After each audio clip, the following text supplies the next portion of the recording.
हम क्या विचार करते हैं, शिव जी के मंदिर जाएंगे, एक लोटा जल चढ़ा देंगे, कावड़ चढ़ाने के लिए हम किसी तीर्थ में पहुंच जाएंगे, ज्योतिर्लिंग पर पहुंच जाएंगे।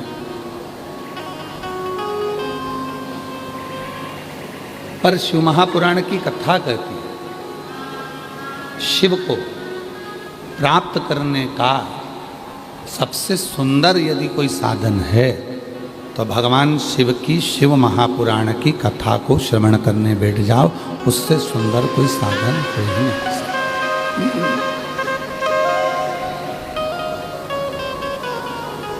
भगवान देवाधिदेव महादेव की कथा को श्रवण करने के लिए बैठ जाओ, भगवान शंकर की पवित्र कथा को सुनने के लिए बैठ जाओ, उससे सुंदर कोई साधन नहीं हो सकता। क्या मिलता है सुनने से, क्या मिलता है श्रवण करने से?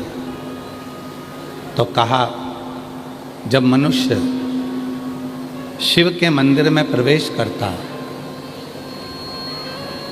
जब मानव भगवान शंकर के मंदिर में प्रवेश करता है या शिव महापुराण की कथा को सुनने के लिए पंडाल में जाकर प्रवेश करता है, बस या जो आस्था चैनल पर सुन रहे हैं, जो सोशल मीडिया पे सुन रहे हैं, अपने मन को, अपने चित्त को जब हम भगवान की कथा की ओर लेकर जाते हैं, तो जब ये मन सत्संग में, कथा में, मंदिर में प्रवेश करता है, तो इस मन के द्वारा जितने भी पाप होते हैं वो सारे पाप एक क्षण में समाप्त हो जाते हैं और जीव परमात्मा की शरणागति ग्रहण करता है।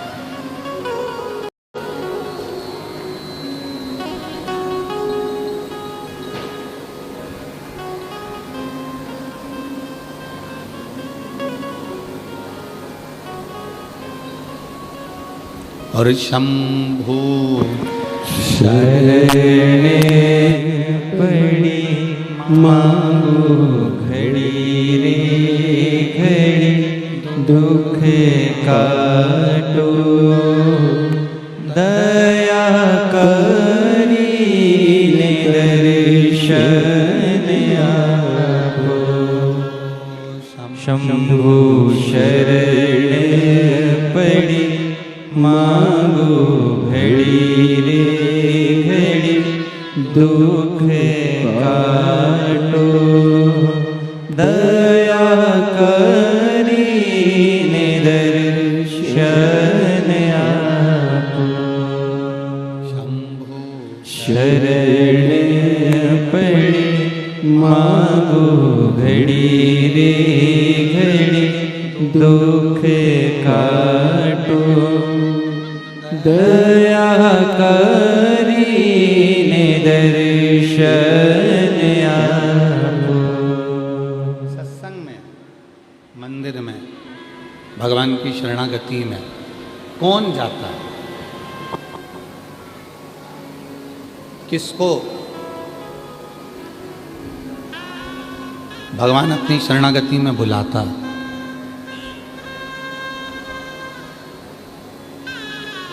सब अपने अपने घरों में व्यस्त हैं, सब अपने अपने कामों में व्यस्त हैं।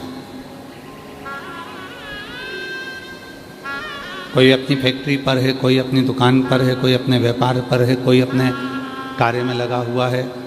माताएं भी सब अपने अपने कार्य में व्यस्त हैं, सब अपने कार्य में।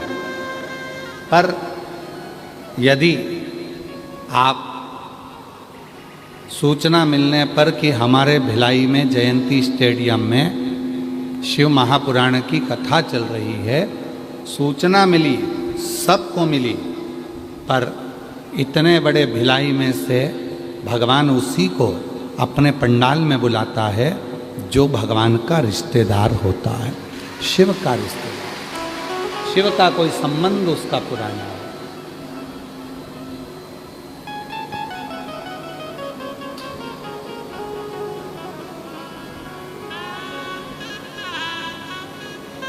एक कंपनी के लोग नौकरी पर रखते हैं। यहाँ की जो सरिया कंपनी होगी, लोहे की कंपनी होगी, तो यहाँ की जो कंपनी वाले होंगे वो कंपनी वाले भी बहुत सारे एजेंट रखे होंगे, उनसे कहा होगा कि हमारी कंपनी का माल लो और इस कंपनी के माल को बेचो।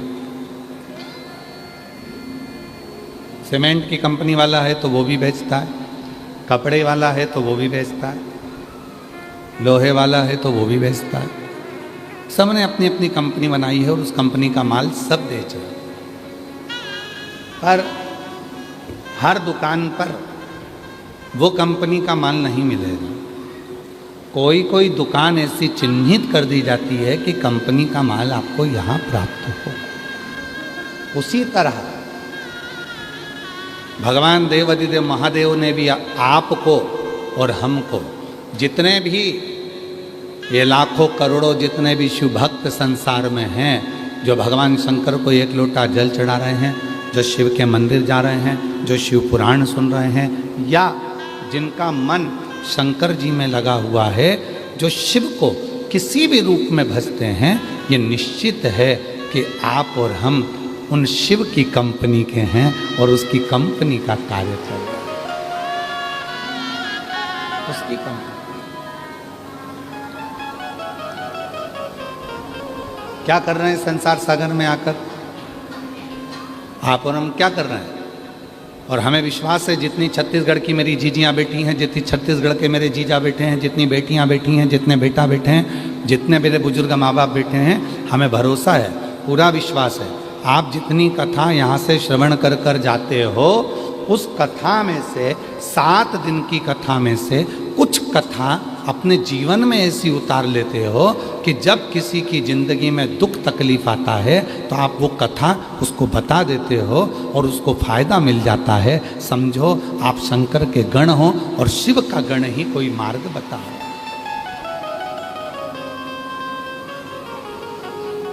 अब शिव के गण हो और शिव का गण ही कोई मार्ग बता रहा है। शिव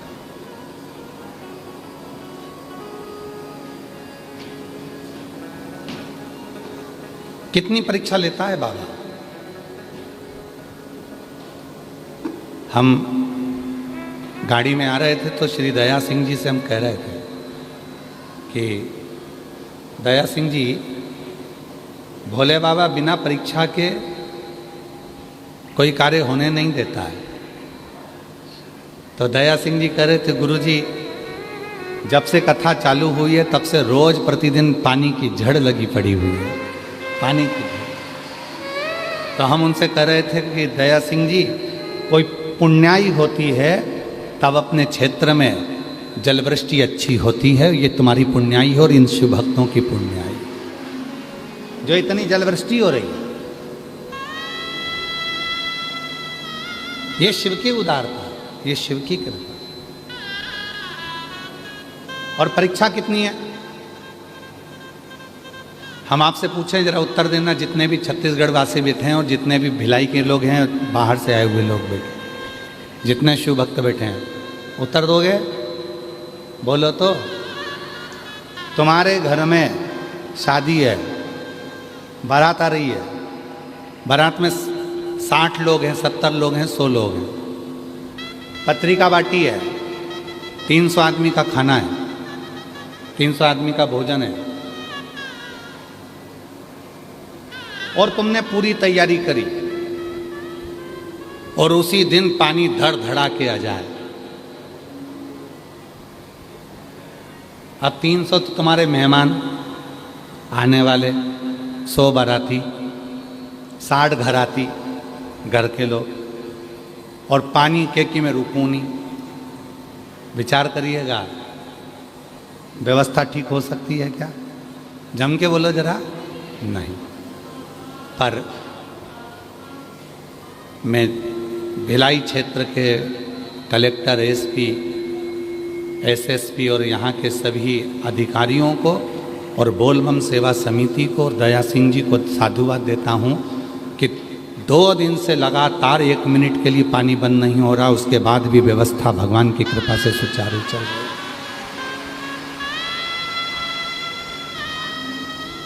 सुचारू चल। और इतने टेंट भरे पड़े हैं 1 2 3 4 5 टेंट में इतने भक्त हैं कि लोग छाता लगा लगा कर पीछे हैं। आस्था चैनल वालों जरा पीछे का कवरेज करिए। इतना टेंट भरा पड़ा है, उसके बाद भी लोग छाता लगा लगा के पीछे पूरे के पूरे छाता लगा लगा कर पूरे लोग बैठे हुए।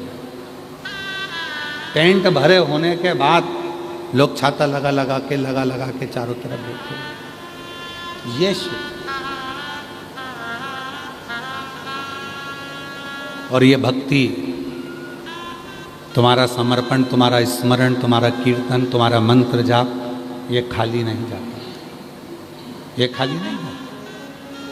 जो जैसी भावना लाया वो वैसा ही फल पाया, खाली उसे लौटाया वो मन ही मन हर्षाया। और कर दिया माला माल काशी वाले ने लुटा दिया भंडार, काशी वाले ने लुटा दिया भंडार, काशी वाले ने लुटा दिया भंडार, काशी वाले ने दिया माला माल,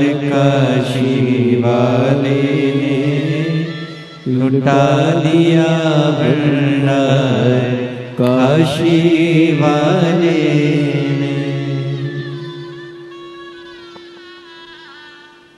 अब कैसे वो शिव तुमको जब इतनी परीक्षा ले रहा है, पानी गिरा रहा है, फिर भी तुम्हें कीचड़ में, पानी में वो बुला रहा है, बिठा रहा है, कथा सुना रहा है, और उस परीक्षा में तुम सब पास होते चले जा रहे हो, तो मेरा बाबा कुछ तो देकर भेजेगा आपको।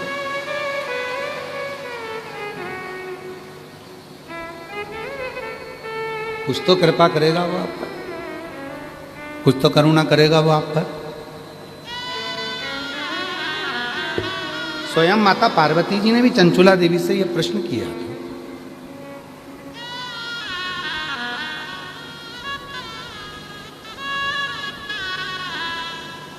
एक बार माता पार्वती जी ने चंचुला देवी से पूछा, चंचुला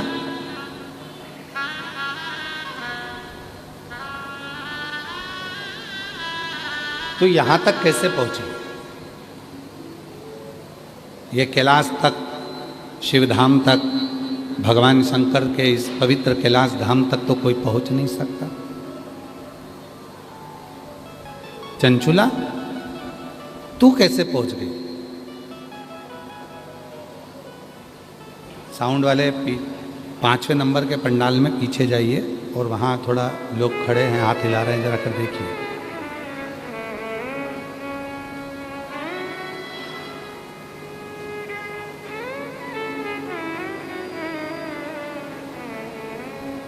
चंचुला, ए चंचुला,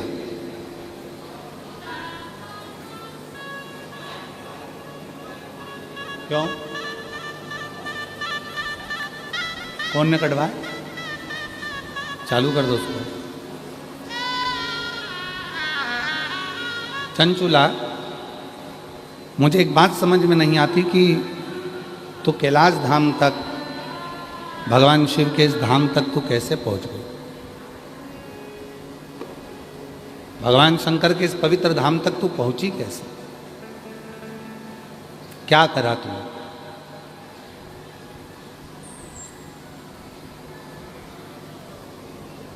चंचुला बोली, मेरे जीवन का बहुत दुख है, बहुत दुख।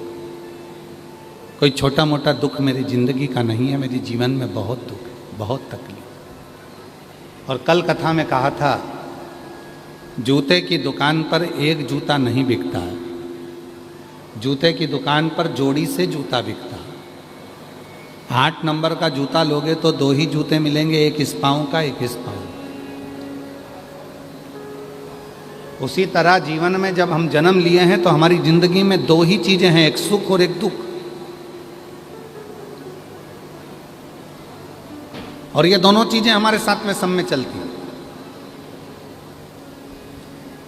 कोई करोड़पति बन जाए, धनपति बन जाए, वैभवपति बन जाए, सत्तापति बन जाए, बहुत दौलत का अधिकारी बन जाए, जिसके पास में खूब सारा पद मिल जाए, कुर्सी मिल जाए, प्रतिष्ठा मिल जाए, यश मिल जाए और खूब वैभवपति हो जाए और ये सोचे कि मेरी जिंदगी में दुख नहीं आएगा, तो ये तो व्यर्थ की बात, व्यर्थ की। दुख तो आएगा, तकलीफ तो आएगी, कष्ट तो आएगा, और वो कष्ट को, वो दुख को, वो तकलीफ को कोई दूसरा भी नहीं मिटाएगा, उसको आपको खुद को मिटाना पड़ेगा, स्वयं। अपने को खुद को उस दुख को समाप्त करना पड़ेगा, कोई दूसरा नहीं।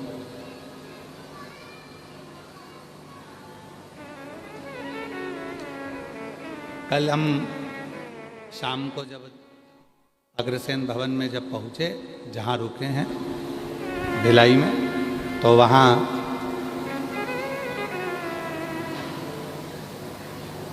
कोई शाम के समय पर बोल रहा था, गुरुजी मेरे कर्म भगवान ने ना जाने कैसे लिख दिए, मेरे कर्म में भगवान ने दुख ही दुख लिख दिए।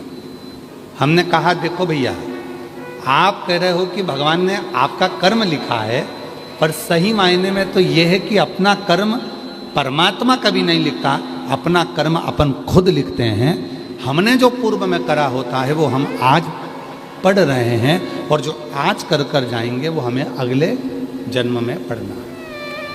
कोई हमारे कर्म को कोई दूसरा नहीं लिख सकता, हमारे कर्म को कोई दूसरा लिखने वाला नहीं हो सकता। हमारे अपने कर्म को हम स्वयं लिखते हैं, स्वयं।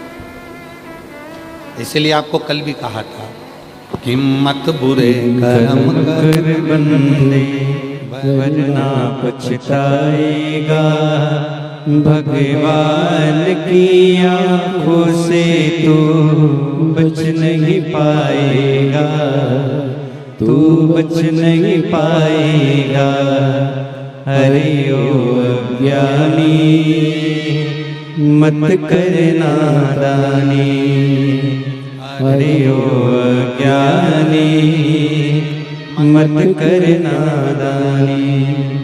तेरे कर्म का फल भी तू ही पाएगा, जैसा किया तूने तेरे आगे आएगा। मत बुरे कर्म कर बंदे वरना पछताएगा, भगवान की आँखों से तो बच नहीं पाएगा, तू बच नहीं पाएगा। चंचुला देवी कहती हैं कि मैं बड़ी दुखी हूं। पार्वती जी बोल रही हैं कि दुख तो मेरे को मालूम है, तेरे जिंदगी में कितना दुख है, पर तू ये मुझे बता कि तू यहां कैसे पहुंच गई।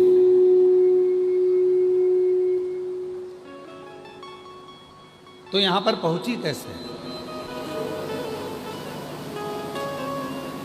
लोग मरने के बाद इतनी जल्दी कैलाश नहीं आते,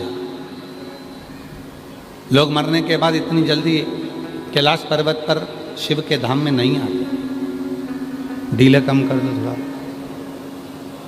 लोग इतनी जल्दी कैलाश पर्वत पर नहीं आते, इतनी जल्दी लोग मरने के बाद शिव के धाम नहीं आते।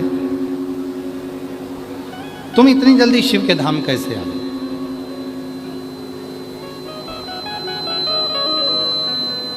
क्या कारण? चंचुला कहती है, मैं एक ब्राह्मण की पत्नी हूं, मेरा पति है बिंदु। मेरी जीजियों बड़ी सावधानी से सुनना। आज कौन सा वार है? जम के बोलो, मंगलवार। सावन के महीने में मंगलवार का जो दिन होता है उसको मंगला गौरी की व्रत का दिन कहते हैं। हमें इधर का नहीं मालूम कि इधर मंगला गौरी व्रत होता है कि नहीं होता। होता है? आप लोगों का है व्रत? इधर साइड भी होता है मंगला गौरी। तो जितनी भी मेरी जीजियाँ मंगला गौरी व्रत कर रही हैं, सबके चरणों को मैं नमन करता हूँ, प्रणाम करता हूँ। आप सभी को मेरी ओर से अखंड सौभाग्यवती होने का मंगला गौरी व्रत की बहुत बहुत बधाई, बहुत बहुत। आज ये कथा मंगला गौरी व्रत के दिन इसलिए सुना रहे हैं जिससे जितनी भी मेरी जीजियाँ हैं, जो जिस कामना से आई हैं, भगवान उनके हाथ का चूड़ा, पाँव की बिछुड़ी, मांग का सिंदूर, मस्तक की बिंदी मेरा भोले भंडारी मंगला गौरी व्रत की साक्षी में पूर्ण करे। खूब आनंद के साथ अखंडता उनके जीवन में हो और अखंड सौभाग्यवती हो, ये भाव से आज ये चंचुला देवी का चरित्र अपन लिया है।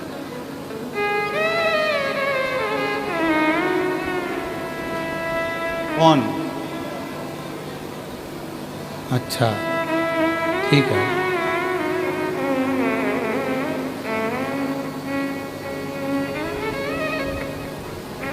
तो आज ये मंगला गौरी का जो चरित्र, मंगला गौरी के दिन में, आज मंगला गौरी व्रत के दिन पर जो चरित्र आया है उसको सावधानी से सुनो। चंचुला देवी कहती है मैं ब्राह्मण की पत्नी हूं और बिंदुक मेरा पति है। बहुत अच्छा था मेरा पति, भगवत भजन भी करता था, कीर्तन भी करता था, मंत्र जाप भी करता था, नाम जाप भी करता था, भगवत भक्ति में डूबा रहता था। पर उसकी जिंदगी में कुछ ऐसे मित्र आ गए जिन मित्रों ने मेरे पति की दशा को बदल दिया, और दशा बदली तो वो दुर्दशा में पहुंच गया, दुर्दशा में हो गया। व्यसन वो करने लगा, मदिरापान वो करने लगा, जुआ वो खेलने लगा, मंदिर जाना बंद कर दिया, देवस्थान जाना बंद कर दिया, संकीर्तन करना बंद कर दिया, सत्संग करना बंद कर दिया, मंत्र जाप से परे हो गया, दूर।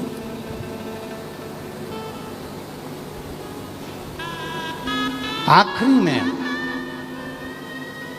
पैसे की भूख इतनी बढ़ गई, धन की भूख इतनी बढ़ गई कि मेरा पति चोरी करने लगा और चोरी का धन लेकर जा रहा था, और वो चोरी के धन को दीवार पर चढ़कर चोरी के धन को लेकर जा रहा था। उसको नहीं मालूम था कि साइड में कुआं है, उस कुएं के जल में मेरा पति गिर गया और गिरते ही मेरे पति के प्राण छूट गए। वो प्रेत योनि में चला गया।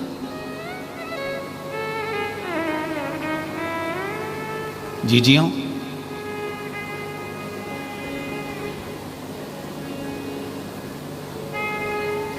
मंगला गौरी व्रत जो माताएं करती हैं उनको तो मालूम होगा कि श्रावण के महीने में मंगलवार के दिन यह मंगला गौरी व्रत होता है। कुंवारी लड़कियां भी करती हैं, शादीशुदा माताएं भी करती हैं, और जगत की जितनी नारियां हैं इस मंगला गौरी व्रत को अपनी कामना के लिए करती हैं। 16 चीज़ों का इसमें दान दिया जाता है, 16 वस्तुएं इसमें दान करी जाती हैं, 16 चीजें इसमें दान किए जाते हैं।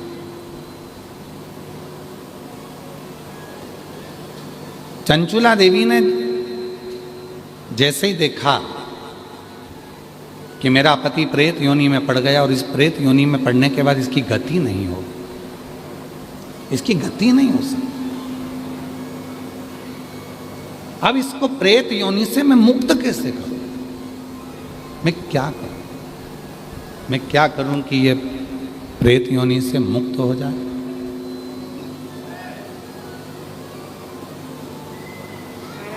मैं ऐसा कुछ कर दूं जिससे ये प्रेत योनि से छूट जाए, तो करूं क्या? गई, एक ब्राह्मण देवता के पास पहुंची और वहां जाकर उसने उनसे निवेदन करा। ब्राह्मण देवता ने कहा तुम्हारी पति तो इतना गलत था, जुआ खेलता, मदिरा पीता, मांसाहार करता, वेश्यावृत्ति करता, गलत काम करता, तो उसको तो प्रेत योनि में जाना ही था। डीले कम कर दो, डीले कम कर दो, उसको तो प्रेत योनि में जाना ही था। अब उसके लिए क्या करोगी? चंचुला देवी ने ब्राह्मण देवता से कहा, बाबा मैं भी ब्राह्मणी हूँ, ब्राह्मण की पत्नी हूँ, पर बात इतनी सी है कि मेरा पति स्वप्न में आता है और बोलता है कि मेरी मुक्ति नहीं हुई, मेरा मोक्ष नहीं, प्रेत की योनि में पड़ा हूं, भटक रहा। कभी वो मुझे श्वेत कपड़े में दिखता है, कभी मुझे वो सफेद वस्त्र में नजर आता है, कभी एकदम विकराल सा रूप रख लेता है, कभी उसके दांत बड़े नजर आते हैं, कभी उसकी बड़ी बड़ी आंखें नजर आती है, कभी बाल बिखरे नजर आते हैं, कभी उसका स्वरूप मुझे समझ नहीं आता, उसका स्वरूप क्या है। मेरे को समझ में नहीं आता कि उसका स्वरूप क्या है, मैं उसको जान नहीं पाई, मैं बड़ी दुखी हूं। ब्राह्मण देवता ने कहा कि अगर तुम्हारा पति प्रेत योनि में है तो उसके लिए तुम्हारे को मैं एक संत का पता देता हूं, संत के पास जाओ, उस साधु से पूछो। साधु के पास गई, बाबा जी मेरा पति प्रेत योनि में पड़ा हुआ है, उसकी मुक्ति नहीं हो रही है, उस मुक्ति का मैं जतन क्या करूं, उसकी मुक्ति का साधन क्या करूं, उसकी मुक्ति के लिए मैं करूं क्या,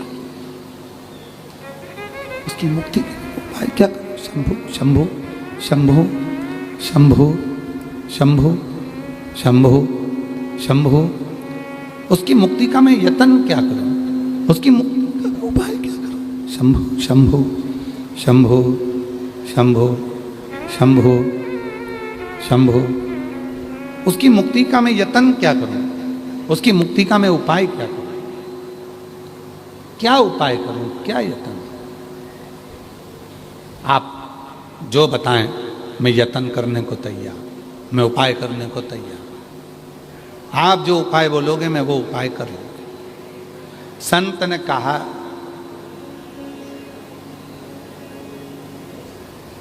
उस तीर्थ में चले जाओ और उस तीर्थ में जाकर यज्ञ करो।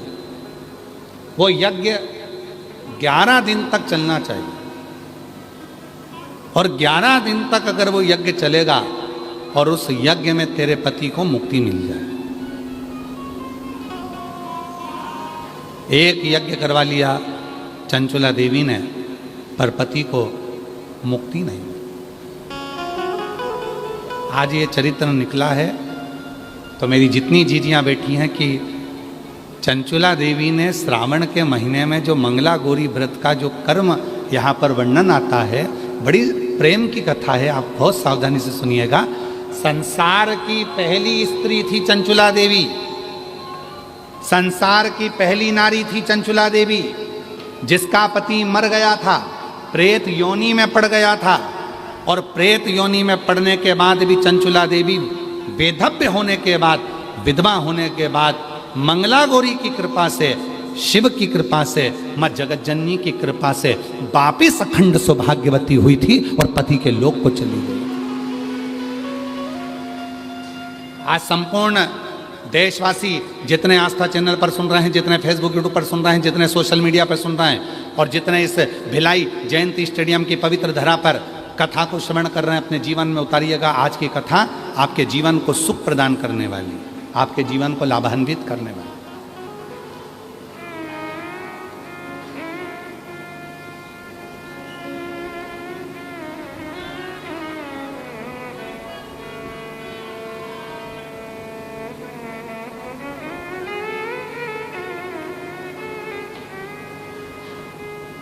गई चंचुला देवी तीर्थ में जाकर उसने यज्ञ करवाया, पर उस यज्ञ से उसके पति को मुक्ति नहीं।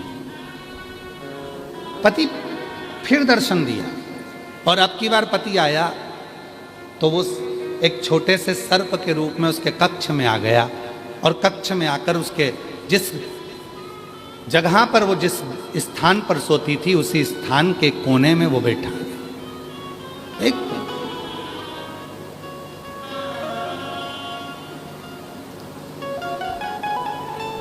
फिर उसको आवाज आई, मेरी मुक्ति नहीं,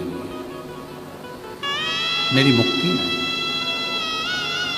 फिर गई, बाबा साधु जी, संत जी बताओ मेरे पति को मोक्ष कैसे मिलेगा। तो कहा इतने महीने तक आपको व्रत रखना पड़ेगा, और उस व्रत को रखने के बाद इतना सामग्री आपको पूजन कराना पड़ेगा और इतनी सामग्री का आपको दान देना पड़ेगा। चंचुला देवी ने व्रत रखा। कहते हैं 2.5 वर्ष तक चंचुला देवी उस व्रत को करती रही। 2.5 वर्ष जो व्रत संत ने बताया था वो 2.5 वर्ष तक चंचुला देवी ने करा। 2.5 वर्ष में चंचुला देवी केवल जल का आचमन करती थी। जल का आचमन चंचुला देवी करती थी, उसके सिवाय कुछ न लेती थी। ऐसी दुर्बल सी चंचुला देवी 2.5 वर्ष में हो गई थी। 2.5 वर्ष में एकदम दुर्बल हो गई थी। कुछ भी शरीर में नहीं था, केवल हार्ड शरीर में हड्डियां ही हड्डियां थी और ये चमड़ी थोड़ी सी चढ़ी हुई थी, मांस पूरा गल चुका था। चंचुला देवी एकदम दुर्बल हो गई थी, एकदम दुर्बल। पूरा व्रत कर लिया, दान कर लिया, पुण्य कर लिया, उपवास कर लिया, यज्ञ कर लिया। अब चंचुला देवी ने विचार करा, अब तो मेरा पति को प्रेत की योनि से मुक्ति मिल गई होगी। चंचुला देवी वापस अपने घर पर आई। घर पर आकर चंचुला देवी ने फिर विश्राम करा और विश्राम करने के बाद प्रातः में उठी, उठकर भोजन बना रही थी और भोजन बनाते समय खिड़की में से आवाज आई, भूख लगी है, भोजन दे, मुझे भूख लग रही है, भोजन दे, मैं भूखा हूं, भोजन दे। जो खिड़की में से झांका, चंचुला देवी ने तो कोई नजर नहीं आया। फिर भोजन बनाने बैठी तो फिर आवाज आई, मुझे भूख लगी है, भोजन दे दो। चंचुला देवी ने आवाज लगाकर कहा, मैं खिड़की में से झांकती हूं, कोई मुझे दिखता नहीं है। तुम कौन हो जो तुम भूख से व्याकुल हो और मुझसे भोजन मांग रहे हो? तभी बिंदुक फिर आवाज लगाकर बोला, चंचुला मैं तेरा पति बिंदुक प्रेत योनि में पड़ा हूं, मेरी मुक्ति नहीं हुई है। चंचुला कहती है, मैंने यज्ञ करवा दिया, मैंने पूजन करवा दी, मैंने व्रत करवा दिया, मैंने उपास करा दिया, मैंने दान दे दिया, मैंने अनुष्ठान करा दिया, मैं सारे तीर्थों में घूम कर आ गई, सारे तीर्थ में होकर आ गई और हर जगह पर मैंने सब कुछ किया। अब केवल मेरे पास कुछ भी धन नहीं बचा है। केवल जिस छोटे से झोपड़े में मैं रहती हूँ, इस झोपड़े को बेचने के सिवाय मेरे पास साधन नहीं है। मेरे जितने जेवर थे मैं सब बेची आई, क्योंकि अब कुछ बचा नहीं है। यज्ञ कराना है तो थोड़े धन की जरूरत पड़ेगी, अनुष्ठान कराना है तो धन की जरूरत पड़ेगी, उपवास करा है तो भी धन की जरूरत पड़ेगी, और कोई पाठ पूजन करना है तो भी धन की जरूरत पड़ेगी। मेरे पास अब धन नहीं बचा है। मैं कैसे तुम्हारी मुक्ति का साधन ढूंढूं? मैं कैसे तुम्हें मुक्त कर दूं? कैसे मुक्त? चंचुला की आज आंख में से जल बह रहा था और रो रही थी चंचुला। आंख में से जल निकल रहा, जल समझ नहीं पा रही अब मैं क्या करूं। रो दी, बिलख दी, चल दी, खूब रो रही थी, खूब। गांव के लोग काशी जा रहे थे। चंचुला ने मन में सोचा कि अब मैं भी इनके पीछे पीछे चली जाती। धन नहीं था, पैसा नहीं था, संपदा नहीं थी। सारे गांव के लोग गाड़ी में जा रहे हैं और चंचुला देवी उनके पीछे पीछे, उसी बैलगाड़ी के पीछे, उसी गाड़ी के पीछे अपनी कहार लेते हुए भगवान का नाम लेती लेती काशी की ओर चल दी। काशी में जैसी चंचुला देवी पहुंची, अभी आपको कथा में कहा था, कथा के प्रारंभ में कहा था कि कोई हमारा और आपका कोई संबंध पुराना शिव से होगा, तभी बाबा काशी बुलाता है, तभी बाबा मंदिर बुलाता है, तभी बाबा शिव पुराण में बुलाता है। कोई पुराना संबंध आपका और हमारा होगा तो बाबा ने कथा में बुलाया, तो बाबा ने कथा में आपको बिठाया, तो बाबा आपको कथा सुनवा रहा है, तो बाबा आपको मंदिर तक पहुंचा, तो बाबा की कृपा। और हम तो बोलबम समिति को भी साधुता दें। दया सिंह जी, आपका भी कोई संबंध हमारे शिव जी से पुराना रहा होगा, ये पक्का है। नहीं तो इतनी बड़ी कथा के दिव्य आयोजन कराना कठिन होता है महाराज। तीसरा वर्ष ना आशीष, तीसरा है वर्ष। तीसरा वर्ष चल रहा है। लोग एक बार कथा करा लेते हैं दया सिंह जी, या उनकी समिति एक बार कथा करा लेती है तो 25 बार सोचना पड़ता है कि अगले साल कराऊं ना करूं। क्यों? ये लाखों लोगों के बैठने की व्यवस्था, लाखों लोगों के भोजन की व्यवस्था, और हमने सोशल मीडिया पर यहाँ पर आपके बहुत सारे यूट्यूबर, यहाँ सोशल मीडिया वाले यूट्यूबर और पत्रकार बंधु, और यहाँ की सोशल मीडिया, यहाँ के पत्रकार, यहाँ की media, print media, social media, सब की सब खूब यहाँ का पूरे भिलाई का खूब वर्णन कर रही है। मैं सारे पत्रकार बंधुओं को और यहाँ के यूट्यूबरों को, यहाँ के सोशल मीडिया वालों को, सबको हाथ जोड़कर साधुता देता हूँ, धन्यवाद देता हूँ जो आप भिलाई की इस पवित्र कथा की दिव्यता प्रदान कर रहे हैं। हमने एक आशीष बता रहे थे सोशल मीडिया पर देखा था कि सुबह 9 बजे भोजन चालू हो जाता है, 9-10 बजे, और वो भोजन फिर बीच में बस कथा के समय थोड़ा सा बंद होता है, फिर वापस भोजन चालू हो जाता है। अब इतने लाखों लोगों के भोजन की व्यवस्था करना, इतने लाखों लोगों के बैठने की व्यवस्था करना, एक पंडाल में लोग बिठाते हैं और 25 बार अकड़ में बैठते हैं। पर धन्यता है आपकी कि कल भी आप नीचे बैठकर कथा श्रवण कर रहे थे और आज भी आप जमीन पर ही बैठकर, नीचे ही बैठकर कथा सुन रहे हैं। उसके लिए साधुता। ये शिव का कोई परम भक्त ही कर सकता है, वरना किसी की सामर्थ्यता नहीं है कि कोई कर सके। साधु बैठिए, शिव भक्त कर सकते, ये किसी की सामर्थ्यता नहीं। और बोलो, जितने भी बैठे हो, एक प्रश्न कर लूं आपसे, उत्तर दोगे? पास का पैसा तो नहीं लिया? जम के तो बोलो जरा, खड़े होके बोलो जरा, खड़े होके बोलो। पास का पैसा तो नहीं लिया? नहीं लिया ना? साधुता है। बैठिए, धन्यवाद बहुत बहुत। इसको कहते हैं सच्चा शिव भक्त, सच्चा उपासक। एक बार जोरदार ताली बजाओ। साधुता, इसी को सच्चा भक्त।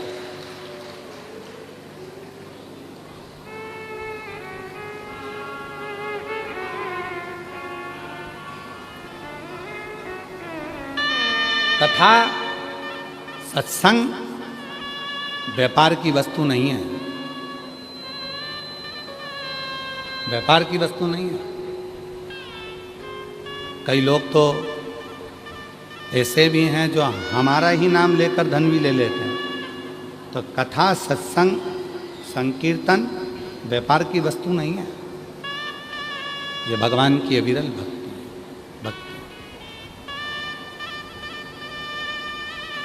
चंचुला देवी चली, काशी में पहुंच गई।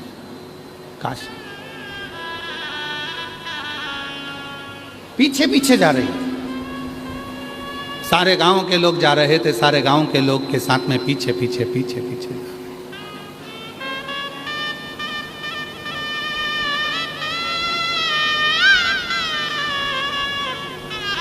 और होता है महाराज, पकड़ के हाथ जो तेरा, कहे तू लाडला छोरा। पकड़ के हाथ जो मेरा, कहे तू लाडला छोरा।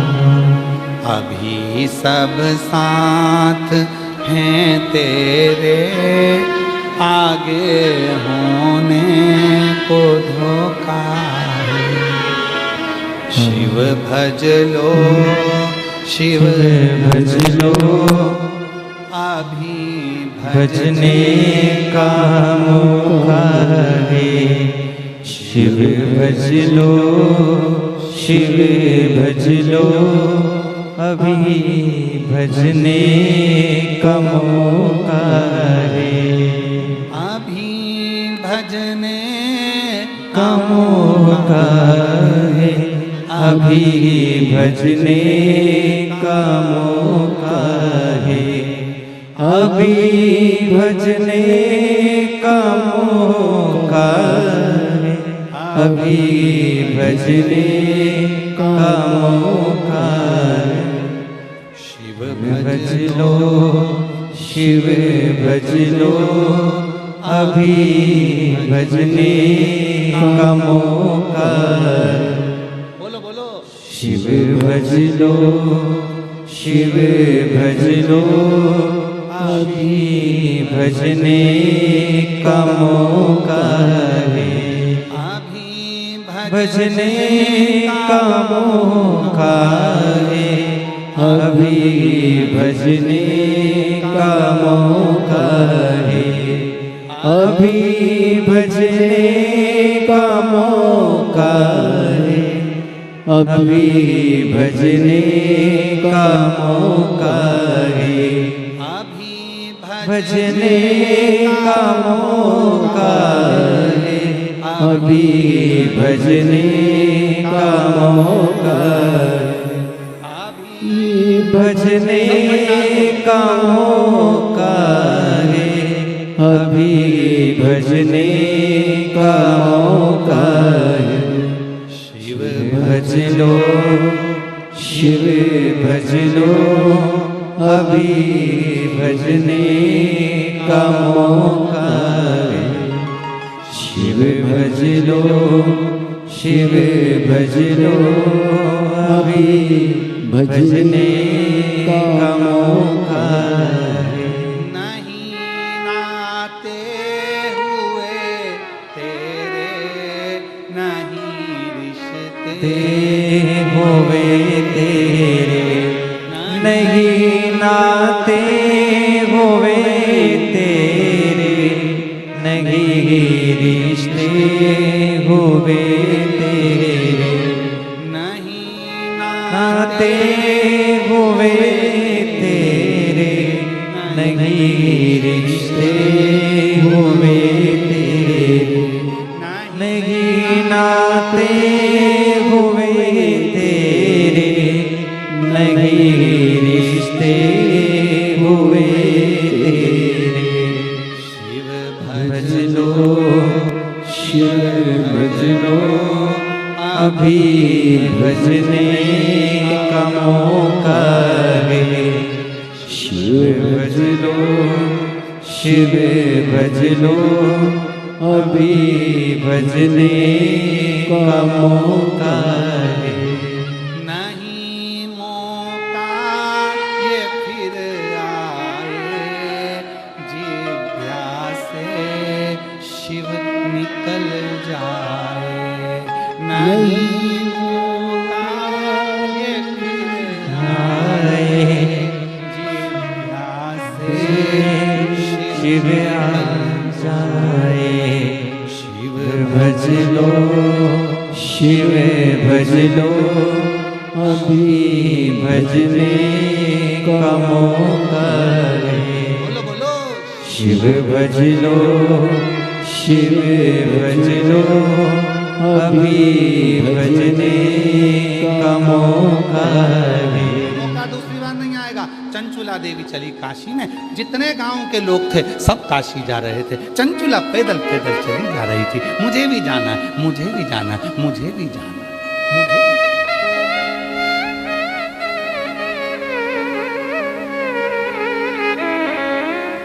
मुझे भी जाना है।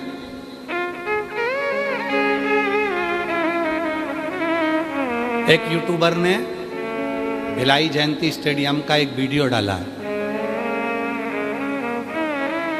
2 वीडियो हैं। एक पर 8 लाख लोगों ने देख लिया है और एक 6 लाख लोग उसको देख चुके हैं। 2 वीडियो ऐसे जयंती स्टेडियम के डले। एक वीडियो है जिसमें 2 बहनें अब जगह संभालने के लिए लड़ रही हैं। जिस यूट्यूबर ने बनाया है, अगर वो यहाँ पर हो तो मैं उसको आमंत्रित करता हूँ बेलपत्री देने के लिए। कि उसने कितनी सुंदर बात कही, पहले तो ये सुनो। उस यूट्यूबर ने क्या कहा, दुनिया के लोग प्रॉपर्टी के लिए लड़ते हैं, दुनिया के लोग गाड़ी के लिए लड़ते हैं, दुनिया के लोग सीट के लिए लड़ते हैं, दुनिया के लोग अपने नल के लिए लड़ते हैं। हमने जयंती स्टेडियम में पहले भक्त देखे जो अपने शिव की कथा के सुनने के लिए जगह के लिए लड़ते हैं। उस यूट्यूबर ने दोनों का लड़ाई दिखाया, अगर वो यूट्यूबर बैठा हो तो जरूर। और दूसरा यूट्यूबर है जिसने एक माताजी ढोलक पीट पीट के एक भजन गा रही है, 4-6 माताएं बैठी हैं और उन माताजी के 2 दांत हैं। तो जिन माताजी का भजन वायरल हुआ है वो माताजी को भी मैं आमंत्रित करता हूँ, वो यूट्यूबर को भी आमंत्रित करता हूँ, अगर वो बैठे हो तो वो भी है, वो भी है। वो बूढ़ी माँ पीली साड़ी में बैठी है और ढोलक पीट पीट के जो गा रही है, जो गा रही है।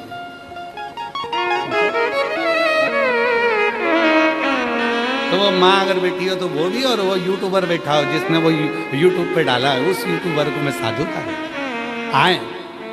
हमारी ओर से उनका स्वागत है दोनों यूट्यूबरों का। और वो दोनों बहन जो लड़ रही थी जगह के लिए वो भी बैठी हो तो आ जाओ, उनका भी स्वागत है, उनका भी स्वागत। लोग धन के लिए लड़ते हैं, लोग संपदा के लिए लड़ते हैं, लोग अपनी कुर्सी के लिए लड़ते हैं, और लोग अपनी प्रॉपर्टी के लिए लड़ते हैं, लोग नल के लिए लड़ते हैं, पानी के लिए लड़ते हैं। पर ऐसे शिव भक्त पूरे छत्तीसगढ़ में ऐसे शिव भक्त हैं, और पूरी दुनिया में शंकर के ऐसे भक्त माँ कौशल्या की नगरी में ही मिल सकते हैं जो भगवान के लिए लड़ते हैं। ये कौशलपुरी में मिल सकते हैं, केवल छत्तीसगढ़ में। इसलिए छत्तीसगढ़िया, एक माता जी ने छत्तीसगढ़ी भाषा में पत्र लिखा, हमको जितने पढ़ते बनेगा, नहीं तो हम तुमसे पढ़ा लेंगे।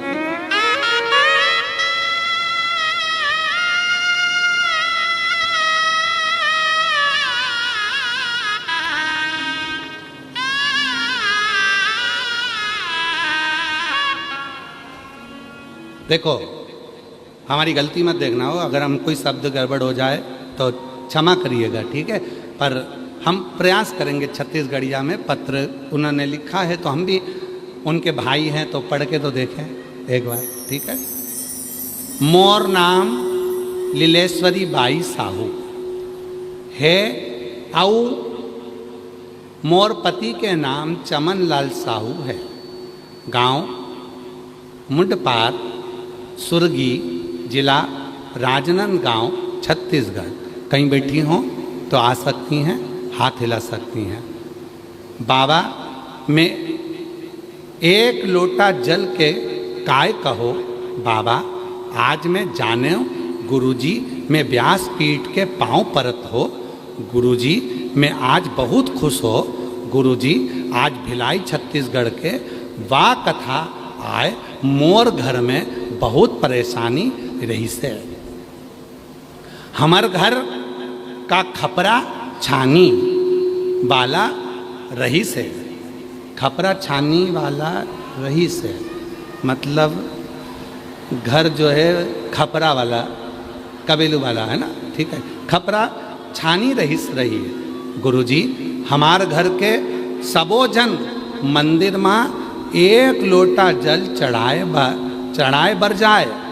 गुरुजी बाबा भोलेनाथ के कृपा ले हमार घर खपरा छानी से पक्का घर मकान बन गया हो। मोर पति हाँ मिस्त्री काम करत रहिस्ता, बाबा के कृपा ले, बाबा की कृपा ले ई रिक्शा भी दिला दिस। मैं यहाँ आके बहुत खुश हूँ। दया सिंह भैया ला धन्यवाद जे हाँ 4 बार यहाँ कथा कराई सऊ, मैं 4 बार आए हो। धन्यवाद गुरुजी, हमला बाबा भोलेनाथ के बारे में बताया, अच्छा किया। और नीचे लिख दिया लुटा दिया काशी वाला ने लिखा, उन्होंने लिख दिया सियोर वाले ने, और कर दिया काशी वाले ने। अब इतना अच्छा पत्र लिखा है। जी कहीं पे बैठी हो, मोर नाम लीलेश्वरी भाई साहब, और मोर नाम पंडित प्रदीप मिश्रा। हाँ,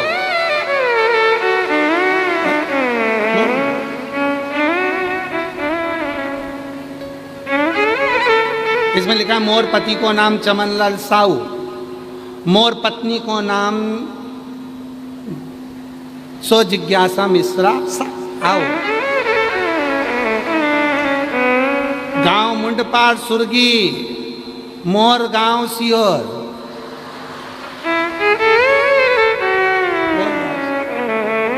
वाह मेरी बहन, बहुत जोरदार अपनी भाषा में पत्र लिखने के लिए जोरदार ताली। साधु। और जो जैसी भावना लाया वो वैसा ही फल पाया, नहीं खाली उसे लौटाया, वो मन ही मन हर्षाया। कलिया माला मान काशी वाले ने, लुटा दिया भंडार काशी वाले ने, दिया भंडार काशी वाले ने। करिया माला माल काशी वाले ने। ये शिव की उदारता,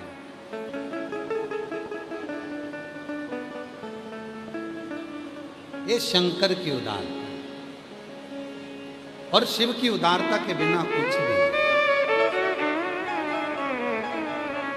शिव की उदारता के बिना कुछ भी नहीं। चलिए, चंचुला देवी पीछे पीछे चलिए। चंचुला देवी, और चंचुला देवी जब पीछे पीछे पीछे पीछे चली हैं, काशी के लिए जा रही हैं, कुछ भी नहीं है चंचुला के पास, ना भोजन के लिए है, ना पहनने के लिए, ना भोजन, ना पहनने, ना ज़्यादा वस्त्र हैं, ना ज़्यादा आभूषण है, कुछ। अजान दे राम, अजान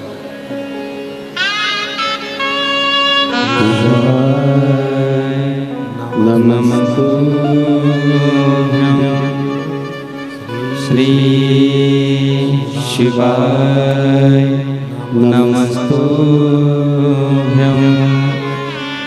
श्री शिवाय, नमस्तुभ्यं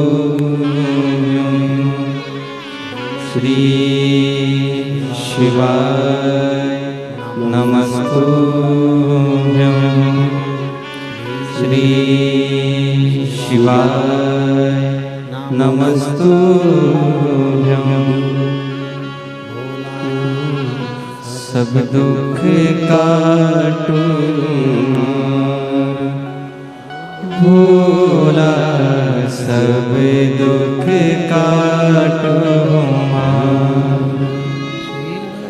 शंकर जपो तेरी माला, भोले बाबा जपो तेरी माला, भोला सब दुख काटो हमारा, भोला सब दुख काटो हमारा। श्री मंगल मंगलकारी, श्री मंगल मंगलकारी, शानवासी हमारा, निवासी हमारा, भोला सब दुख काटो हमारा, भोला सब दुख काटो हमारा।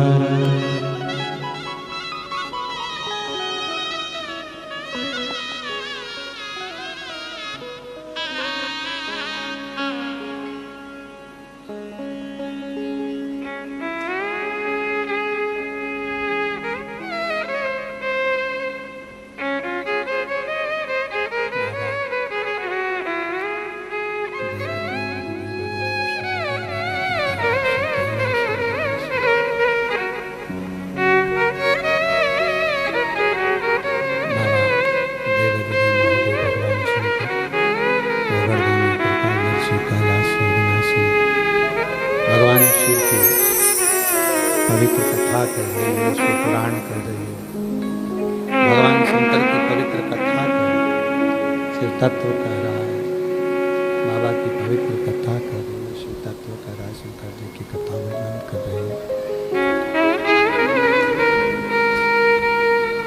चंचुला देवी, साउंड सेट करवा ले बाबा, बहुत तकलीफ हो रहा है।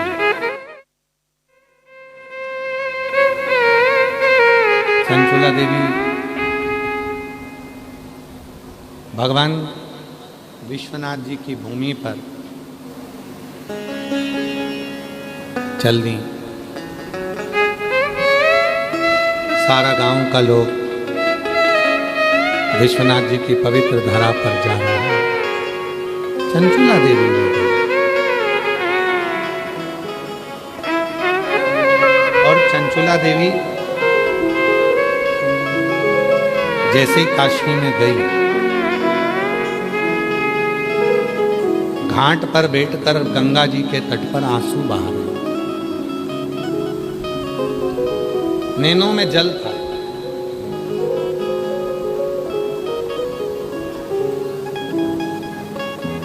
किसी ने कहा है, ना अहम में रही है ना वहम में रही है।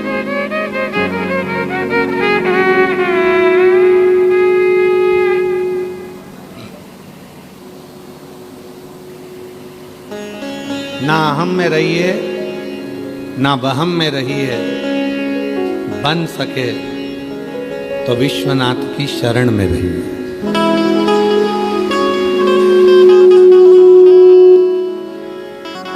भगवान शंकर की शरण में रही है, शिव की शरण में रही है।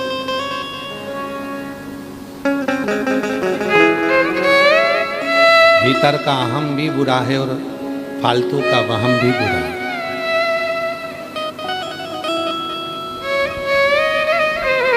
सबसे श्रेष्ठ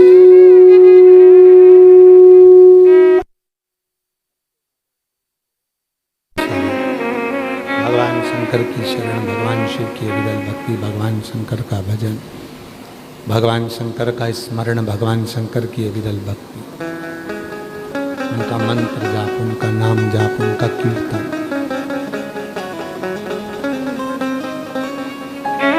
चंचुला घाट पर बैठी है गंगा जी, और आप सबके स्मरण में रहना चाहिए, काशी अगर गए हो कभी जिंदगी में, और काशी कभी जाओ अपने जीवन काल में,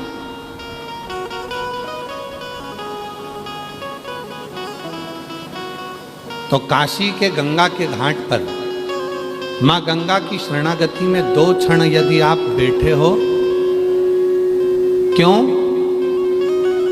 क्योंकि काशी की गंगा एक ऐसी गंगा मां है जो पुनः भोलेनाथ जी के चरण छूकर वापस लौट कर चली गई।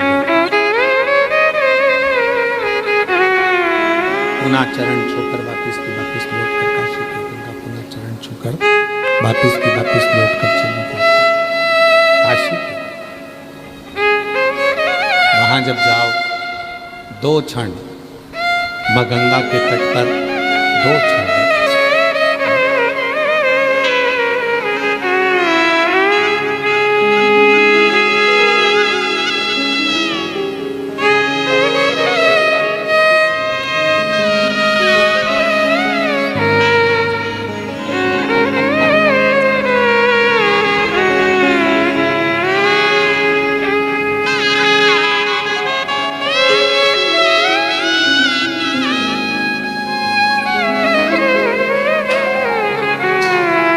काशी कभी जाएं, भगवान शंकर की शरणागति में कभी जाएं तो काशी के घाट पर जाकर जरूर बैठें। जब आप काशी में गंगा जी के घाट पर जाकर बैठते हैं, तो वो गंगा जी के घाट पर जब आप बैठते हैं तो आपको एक ऊर्जा मां गंगा अपने आप प्रदान करती है।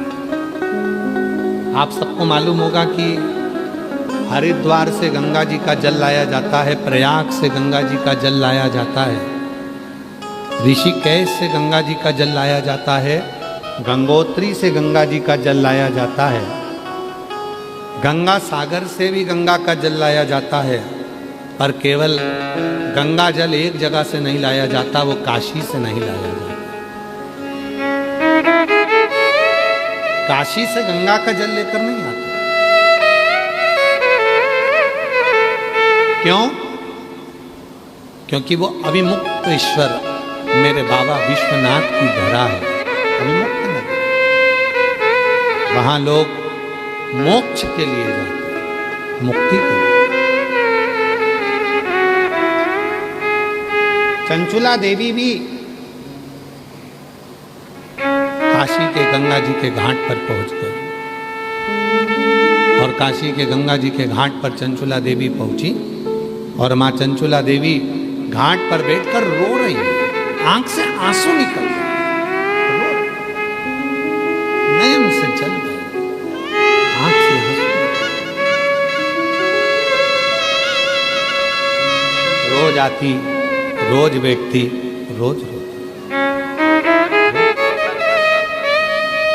और रोना किस बात का आ रहा था कि मैंने यज्ञ करा, मैंने अनुष्ठान करा, मैंने तप करा, मैंने साधना करी, मैंने व्रत करा, मैंने पुण्य करा, मैंने दुनिया भर की पूजन करी, मैंने दुनिया भर का काम किया, पर मेरे पति को प्रेत की योनि से मुक्ति क्यों नहीं मिली? जो बोला मैंने वो करा, पर मेरे पति को मुक्ति नहीं मिली, प्रेत योनि से वो छूट नहीं था, प्रेत योनि से वो मुक्त नहीं। क्या करूं? क्या? तब चंचुला निकल कर जा रही थी, और एक संत मां गंगा का एक लोटा जल भरकर रोज स्नान कर कर जाते थे, चंचुला को रोता हुआ देखते थे।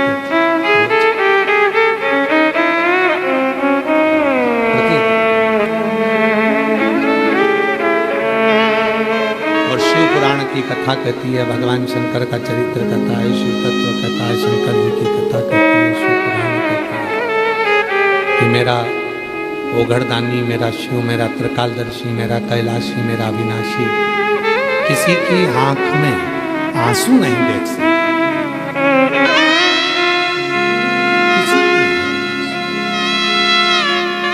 अगर कोई रोता हुआ दिखता है, मेरा शिव कहता है क्यों रोना, अब सौंप दिया इसे जीवन का सब भार तुम्हारे हाथों में, सौंप दिया इसे जीवन का सब भार तुम्हारे हाथों में,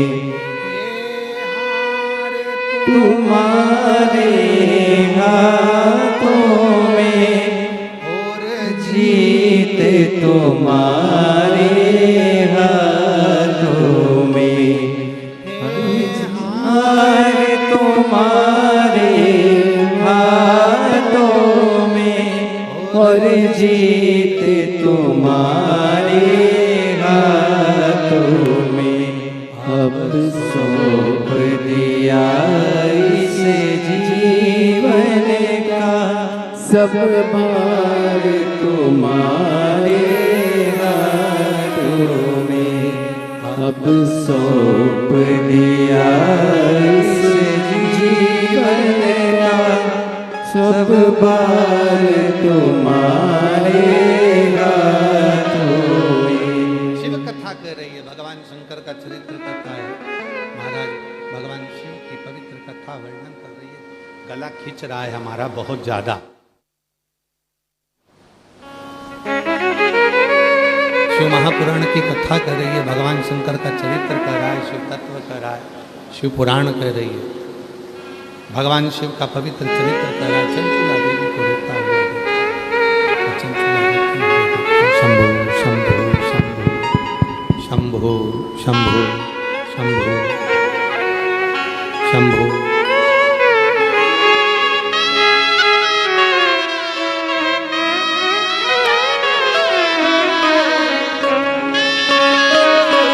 हमारे बीच में श्री धर्मलाल कौशिक जी पधारे हुए हैं।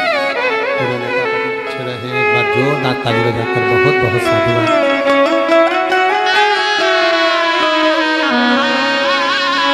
सौंप दिया इसे जीवन का, सब भार तुम्हारे हाथों में, हे जीत तुम्हारे हाथों में, और हार तुम्हारे हाथों में। अब सौंप दिया इसे जीवन का, सब भार तुम्हारे हाथों में। जो जग में रहूं तो ऐसे रहूं, जो जग में रहूं तो ऐसे रहूं, जो जल में कमल का फूल रहे, जो जल में कमल का फूल रहे, जो गुण दोष समर्पित हो, मेरे जान तुम्हारे ऋणों में। चंचुला रोज रो रही, आंखों से आंसू निकल रहा। संत ने देख लिया और संत देखे नैनों से जल बह रहा था रोज प्रतिदिन। संत ने पूछा क्या बात है, क्यों रो रही हो? मैं तुमको इतने दिन से देख रहा हूं, तुम बस घाट पर आती हो, गंगा जी के घाट पर आकर रोती हो।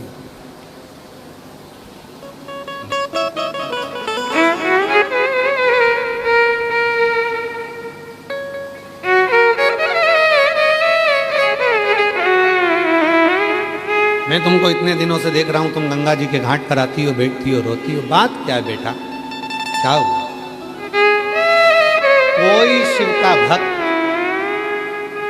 सच्चा शिव का भक्त अपनी जिंदगी में अगर एक बार मिल जाता है तो वो सामने वाले की 71 पीढ़ी को तार देता है। और होना सच्चा, एक भक्त ऐसा होगा जो अपने से जोड़ेगा और एक भक्त ऐसा होगा जो मंदिर से जोड़ेगा। जो महाराज तुमसे कहे कि मेरे पास आना, मेरे मठ पर आना, मेरे मंदिर में आना, मेरे पास आना, मैं तुम्हारे लिए ये कर दूंगा, मैं तुम्हारा दुख मिटा दूंगा, मैं तुम्हारी तकलीफ मिटा दूंगा, मैं तुम्हारा कष्ट मिटा दूंगा, समझ लेना कि वो श्रेष्ठ नहीं है। और जो तुमसे कहे कुछ मत करना, अपने घर के पास के शिव मंदिर में जाना और एक लोटा जल चढ़ाना प्रारंभ करना, जीवन का सारा सुख प्राप्त होगा। सारा आप समझ जाएंगे कि जीवन में हमें किससे जुड़ना।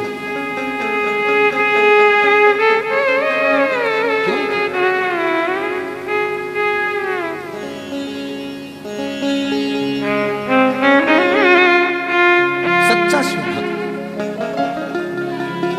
चंचुला देवी को देखा रोते हुए, बेटा मैं तुझे इतने दिन से देख रहा हूं, तू रोती है, गंगा के घाट पर आकर रोना। यहां तो लोग मरते हैं तो बधाइयां बांटते हैं, यहां तो काशी में तो लोग मरते हैं तो खुशियां मनाते हैं। काशी में अगर कोई मरता है तो खुशियां मनाई जाती हैं। काशी में तो रोया भी नहीं जाता कि लोग यहां आकर रोते हो मरने के लिए कि हमारा ये दादा चले गया, परदादा चले गया, पिता चले गए, माता चली गई। नहीं नहीं, यहाँ तो कोई मरता है तो बधाइयां बांटी जाती है, खुशियां मनाई जाती है कि काशी में मरा है। जिस काशी में तारक मंत्र दिया जाता है, मेरा वो घरदानी कान में आकर तारक मंत्र दे देता है उस काशी में। और तू काशी में आकर रो रही हो, काशी में आकर क्यों? चंचुला ने कहा मेरा पति प्रेत योनि में पड़ा हुआ है बाबा, मैंने यज्ञ करवा लिया, सब कुछ करवाया, अब मेरे पास में धन नहीं है बाबा, संपदा नहीं। मैं क्या करूं, क्या करूं?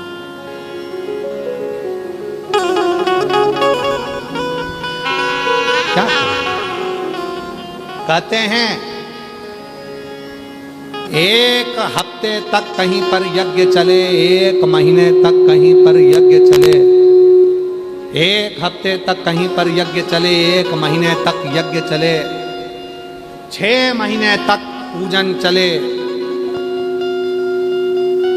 1 साल तक अनुष्ठान चले, 2 वर्ष तक व्रत चले, 4 वर्ष तक दुनिया के लोग तीर्थ चले, और जिंदगी में यदि एक बार कोई मन से शिव के शिवालय में जाकर 1 लोटा जल समर्पित कर दे और एक बार बैठकर शिव महापुराण की कथा यदि दिल से सुन ले तो उसको सारे यज्ञ तीर्थ पुण्य फल प्राप्त हो। और वो थोड़ा बहुत नहीं है, कहते हैं 10,000 गुना फल प्राप्त हो जाता है केवल शिव के मंदिर में 1 लोटा जल चढ़ाने से। और वो 1 लोटा जल साधारण नहीं है, एक पत्र है बहुत सुंदर, देखिए वो 1 लोटा जल साधारण नहीं है, पत्र देखिए।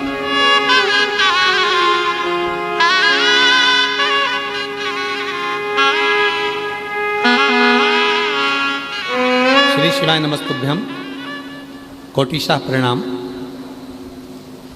मैं ग्राम नवापारा, जिला रायगढ़ की निवासी हूँ। मैं पिछले 5 सालों से नीट की तैयारी कर रही थी।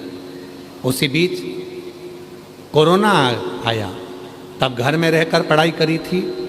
टीवी में देवों के देव महादेव का सीरियल आता था, वो देखती थी। पर बाबा मेरा नीट क्लियर नहीं। 2024 में पहली बार आपके मुख से शिव महापुराण की कथा को सुना। विश्वास नहीं था। लोग कहते थे कि सियोर वाला बाबा कथा कहता है और उसके पंडाल में बैठकर जो मांगोगे वो मिलता है। पहले तो मैं हंसी कि बाबाओं ने अपना धंधा बना रखा है कि पंडाल में बैठकर जो मांगो वो मिलता है। पहले मैं आप पर हंसी थी बाबा, पर आज मैं बाबा आप ही के पंडाल में बैठकर धन्यवाद देने के लिए आई हूँ गुरुदेव कि शिव की करुणा, शिव की कृपा किसको कहते हैं। बाबा मैं आप पर भरोसा नहीं करती थी, पर पहली बार मैं भिलाई के इस पवित्र स्टेडियम में बैठकर कथा सुनने के लिए आई और तब मैंने मन में भरोसा कर लिया कि सियोर वाला बाबा कहता है कि 4 गुनी मेहनत करो और अपने रात दिन एक कर दो और फिर बाबा को 1 लोटा जल चढ़ाओ, पशुपति व्रत करो। मैंने 25 से 31 जुलाई 2024 में जब दया सिंह जी ने जयंती स्टेडियम में कथा को आयोजित करा, जिसमें मैं 5 दिन तक आई थी और बाबा पे पूरा भरोसा करके बोली थी कि मेरा सिलेक्शन नीट एग्ज़ाम मेरी क्लियर हो जाए। आज मैं बाबा को धन्यवाद देने के लिए आई हूँ कि मेरा नीट जो 5 साल से नहीं हो रहा था वो बाबा की कथा सुनने के बाद, मेहनत करने के बाद हो गया और मेरा नीट क्लियर हुआ। आज मैं MBBS फर्स्ट ईयर की स्टूडेंट हूँ। गवर्नमेंट कॉलेज मुझे मिल गया। मैं आज MBBS फर्स्ट ईयर की स्टूडेंट हूँ। मेरे लिए तो यह चमत्कार की तरह है गुरुजी। मुझे लगता है कि बाबा ने मेरे से रिश्ता जोड़ लिया। आपका मैं धन्यवाद देती हूँ गुरुदेव कि आप जब जब कथा करने के लिए आते हो, लाखों लोग आपकी कथा को श्रवण करते हैं और मैं गारंटी से कहती हूँ कि 3 महीने में उनकी गोदी भरा जाती है, झोली भरा जाती है। एक लाइन बेटी ने लिखी है, इसमें बेटी का नाम लिखा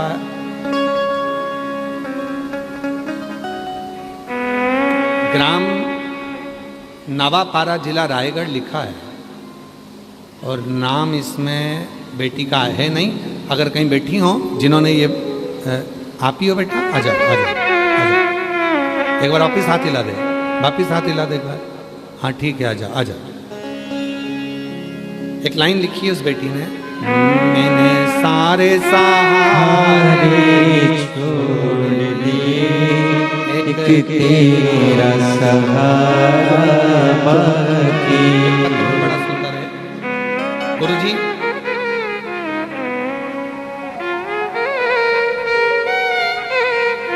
मैं श्रीमती रेखा वर्मा, भोले बाबा की बेटी, झलमला बालोद, छत्तीसगढ़ से आई हूँ।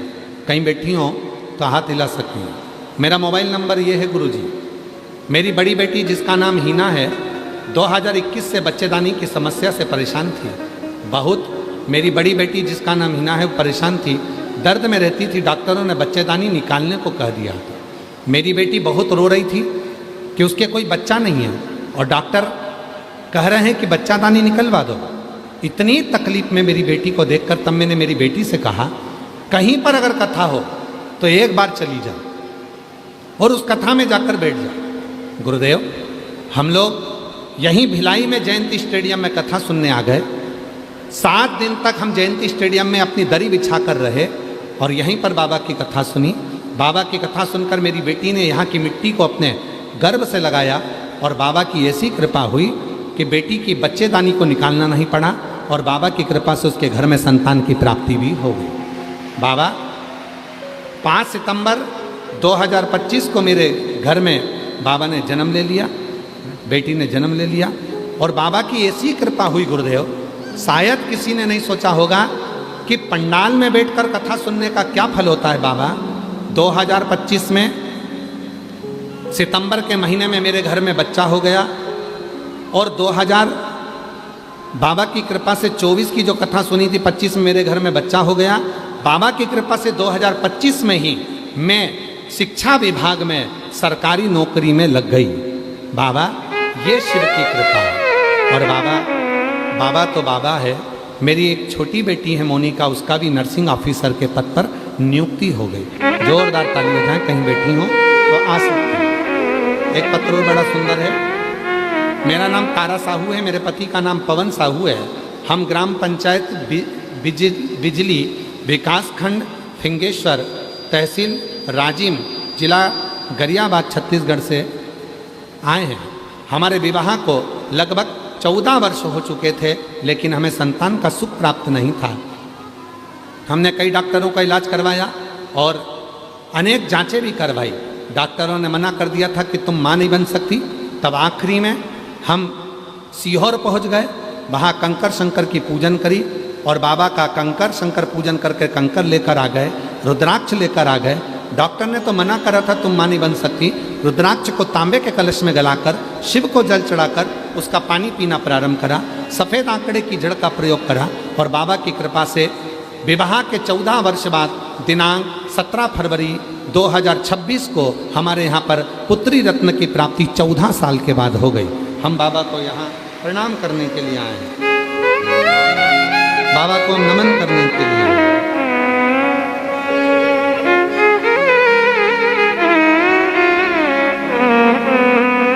एक पत्र और है, पत्र तो बहुत सारे हैं पर थोड़े से।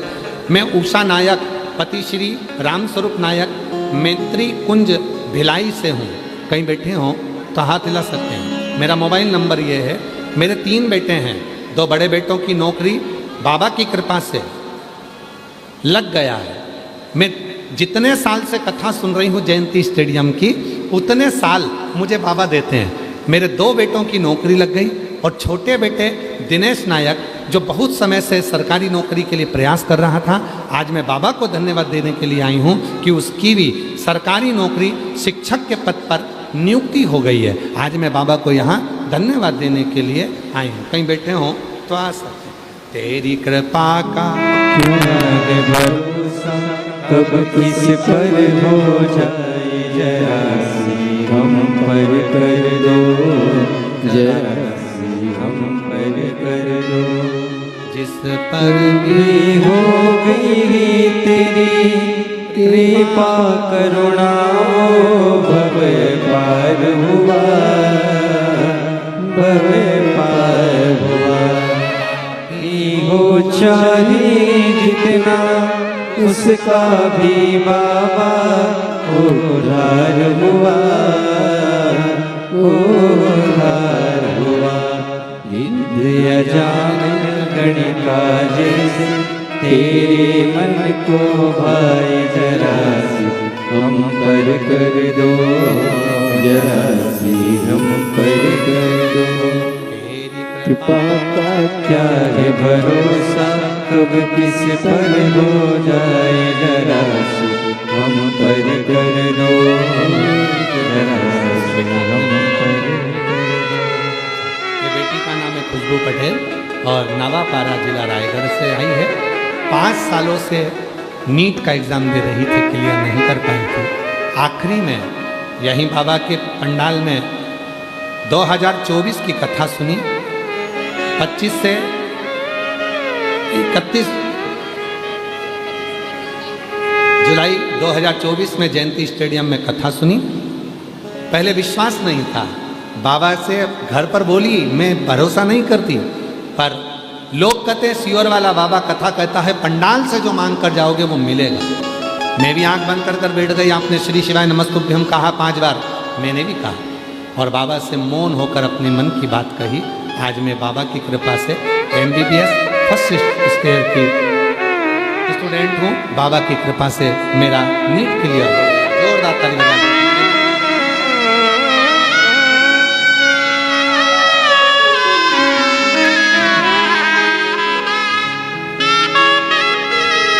अपने माता पिता को भी बधाई।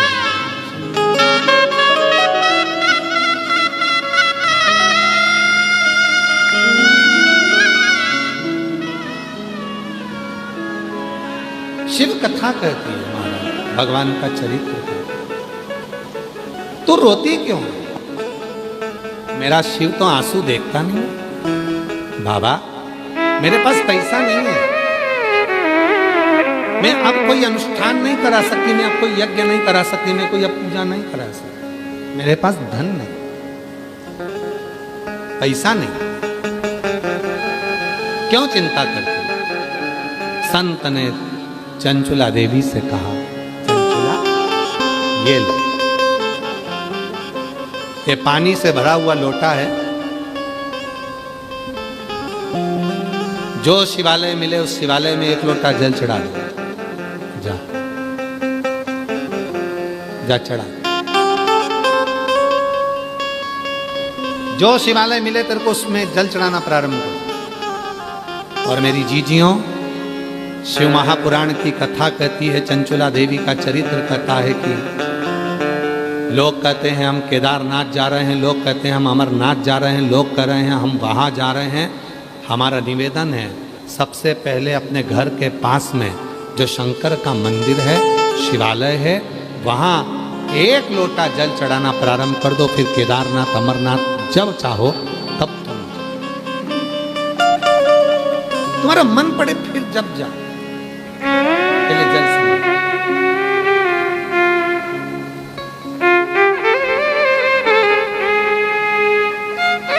आप शिव के मंदिर जाना चालू करो, शंकर जी के मंदिर में जल चढ़ाना प्रारंभ करो। आप शिवालय जाना चालू कर दीजिए, शिव जी के मंदिर में जल चढ़ाना प्रारंभ कर दीजिए। शंकर जी के मंदिर में आप जल चढ़ाना प्रारंभ करेंगे, शिव आपको स्वयं केदारनाथ तक बुलाएंगे। और मैं यहाँ के छत्तीसगढ़ के इन श्रोताओं को साधुवाद दूं, छत्तीसगढ़ के इन शिव भक्तों को साधुवाद दूं। 1 बजे कथा प्रारंभ हुई है, उसके 2 घंटे पहले से पंडाल सारे फुल हो चुके थे, ये 5 पंडाल। और हम देख रहे हैं जब से आए हैं इस व्यासपीठ पर तब से देख रहे हैं लोग कितनी देर तक छाता पकड़कर अपनी जगह पर खड़े हुए हैं, गीली जमीन पर लोग बैठे हुए हैं। और पंडालों में जगह नहीं है तो बाहर लोग, हम कहेंगे सोशल मीडिया से ये जितने आस्था चैनल वाले हैं, आप दिखाओ इनको कि इनको कहते हैं शिव भक्त, जो 3 घंटे से लगातार छाता पकड़कर पंडाल के बाहर, जगह नहीं है 5 पंडालों में तो पंडाल के बाहर छाता पकड़ पकड़ कर खड़े हैं। हम आपके चरणों को प्रणाम करते हैं, नमन। शायद दुनिया में पहली ऐसा भगवान शंकर की अविरल भक्ति है जो इतने बरसते हुए पानी में भी लोग भगवान शंकर की कथा को सुनने के लिए खड़े हुए। ये शिव। और चिंता नहीं करना, खाली न जाता कोई दर से तुम्हारे, खाली न जाता कोई दर से तुम्हारे, मैं भी खड़ी हूँ नंदी बाहे पसारे, अपने हृदय से लालो लगा लो, जा रहा हो उठा लो उठा लो, अपने घर से अब तो न टालो, गिरी जा रही हो उठा लो उठा लो। बाबा करुणा सागर। संत ने कहा बेटा ये जल लो, एक लोटा जल लेकर जाओ शिव जी के मंदिर में जल चढ़ा लो, जहाँ जो शिवालय मिल जाए, जो शिवलिंग मिल जाए, वहाँ ये जल समर्पित कर दो।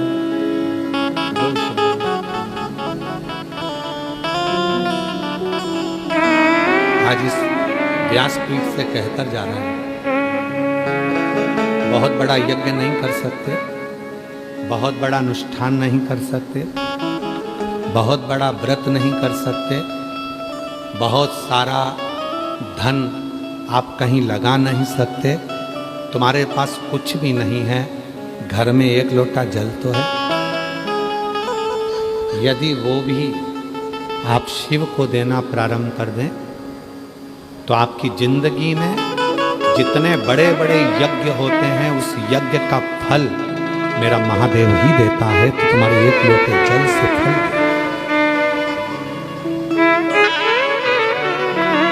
एक लोटा जल सारी समस्या का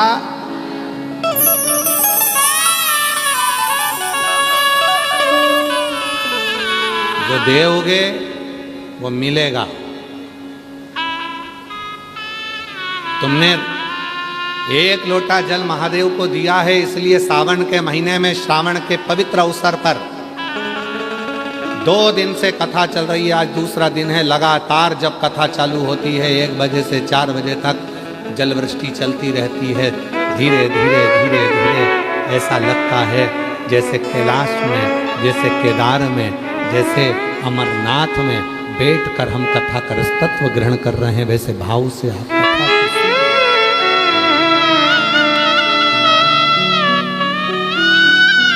भाव। संत ने दिया एक लोटा, बेटा जो शिवलिंग मिले, जो भगवान शंकर का शिवलिंग तुमको मिल जाए, जो भगवान शंकर का कोई शिवालय तुमको मिल जाए, वहां जाकर ये लोटा का जल समर्पित।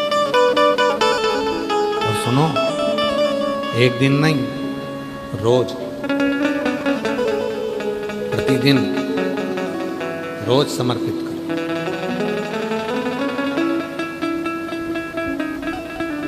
कितना सुंदर कहा है। हम पूरे छत्तीसगढ़ वालों से नहीं, पूरे देशवासियों से कहना चाहते हैं, हे छत्तीसगढ़ वालों, थोड़ा सा लालच देखकर, थोड़ा सा धन देखकर धर्म मत छोड़ना। दूध नहीं दे गाय तो गाय को रोड पर मत छोड़ना। और इच्छा अगर भगवान भोलेनाथ पूरी करने में देरी लगा दें तो भी एक लोटा जल मत छोड़ना। कोई कितना लालच दे, कोई कितना धन दिखाए, कोई कितनी भी संपदा दिखाए, तो भी अपना सनातन धर्म मत छोड़ना। अपना सनातन धर्म छोड़कर हमें कहीं नहीं जाना। इससे सुंदर कोई धर्म नहीं होगा जहां एक लोटा जल सारी समस्या का हल। बोल बम का नारा है, श्री शिवाय। इससे सुंदर धर्म क्या होगा। एक लोटा जल चढ़ाया, 3 बार ताली बजाई, काम हो गया। और शिव पुराण तो यहाँ तक कहती है, भगवान शंकर की कथा तो यहाँ तक कहती है कि बाबा की कथा में हमारे पास में कई लोग कहते हैं बाबा जी हमारे पास डमरू नहीं है, हम डमरू बजा सकते हैं। कोई ने कहा बाबा जी हमारे पास ये नहीं है, हम ये ला सकते हैं। यहाँ तक शिव पुराण कहती है शंकर भगवान को प्रसन्न करने के लिए स्वयं देवताओं ने भी जो प्रयास करा, हाथ के डमरू नहीं, सामान के डमरू नहीं, अपने गाल के डमरू का नाद किया। गाल के डमरू का नाद किया। इसलिए आज भी बंगाल में, आज भी साउथ में, आज भी दक्षिण में गाल के डमरू बजाए जाते हैं। आपने देखा होगा कोई ऐसे दीवान को उड़ उड़ करता हुआ, कोई ऐसे करता हुआ। जब देवी की पूजन करते हैं, देवता की पूजन करते हैं तो कई लोग डमरू का नाद करते हैं। इसको गल डमरू कहते हैं। नहीं हमारे पास कुछ नहीं। अरे तेरा ही दिया मैंने खाया पिया है, तेरा शुक्रिया, तेरा शुक्रिया है। भोले बाबा ने बहुत दे दिया है, तेरा शुक्रिया है, तेरा शुक्रिया। थोड़ा सा लालच देखकर धर्म मत छोड़ना। गाय दूध देना बंद कर दे तो रोड पर मत छोड़ना। और अगर मेरा भोले बाबा थोड़ी देने में देरी कर दे तो भी एक लोटा जल चढ़ाना मत छोड़ना। तो छोड़ना नहीं, लगना, पीछा पकड़ना, पीछा पकड़। भगवान भी सोचता होगा इतना पानी गिरा रहा हूं, इसके बाद में भी छाता छोड़कर जा नहीं रहा है, टस से मस नहीं हो रहा, वहीं खड़ा छाता ले ले। आप लोग तो अंदर बैठे हो, आप अंदर बैठे हो, ये 5 पंडाल में शिव भक्त बैठे हुए हैं। इसके बीच में जो जगह है जरा देखो, ये पहले और दूसरे नंबर के पंडाल के अंदर बीच में जगह है, उस जगह में भी लोग छाता पकड़ के, दोनों ओलतन का पानी आ रहा है, इधर का भी पानी आ रहा है, उधर का भी पानी आ रहा है, और उसके बीच में खड़े। उधर देखिए, उधर से पानी आ रहा है, उधर से पानी आ रहा है, तो भी बीच में खड़े। उधर देखो चौथे पंडाल के वहां पर भी ऐसे खड़े हुए हैं। कितनी भक्ति होगी आप। और केवल ऊपर का पानी नहीं, नीचे कीचड़ का पानी भी होगा, पानी पाँव में भी लग रहा होगा, पानी कपड़ों में भी लग रहा होगा, कीचड़ भी लग रहा होगा, पर आपकी भक्ति अविरल है। और ये आप सीहोर वाले बाबा को सुनने के लिए नहीं आए, और सीहोर वाले बाबा की सामर्थ्यता भी नहीं है कि हम आपको कुछ सुना सकें। ये तो स्वयं श्रावण के महीने में जितने श्रवण करने के लिए आए हैं, ये सावन के महीने में जो श्रवण करने आए हो, सुनाने वाला भी मेरा महादेव है, और सुनने वाला भी मेरा महादेव है, और कराने वाला भी मेरा महादेव है, कोई दूसरा नहीं है। एक संबंध जुड़ गया, एक संबंध, परमात्मा, एक रिश्ता। एक बात बताएं आपको, अपने मन की बात है, वैसे बताना नहीं चाहिए, फिर भी हम तुम्हें बता देते हैं। सुनो, पहले हम भी तुम्हारे जैसे ही मंदिर में चले जाते थे, जल चढ़ा देते थे, जैसे सब लोग चढ़ाते हैं वैसे ही हम भी थे। हम भी मंदिर में चले जाते थे, एक लोटा जल चढ़ा दिया, मंदिर धोया, साफ करा, धीरे धीरे धीरे धीरे धीरे धीरे। हमें क्या मालूम था कि भोलेनाथ जी मंदिर में जल चढ़ाने वाले का हाथ पकड़ लेते हैं और उससे अपना रिश्ता बना लेते हैं। इसीलिए मेरी बहनों, मेरी बेटियों, मेरी जीजियों, मेरे जीजाओं, मेरे भाई, मेरे बुजुर्ग माँ बाप, हम आपसे कहते हैं कि आप कुछ मत करो, शिव के मंदिर में जाकर एक लोटा जल चढ़ाना प्रारंभ कर दो, तुम्हें रिश्ता जोड़ने की जरूरत नहीं पड़ेगी। बाबा खुद तुम्हें अपनी बेटी बना लेगा, तुम्हें अपना बेटा बना लेगा और तुमसे रिश्ता जोड़ेगा।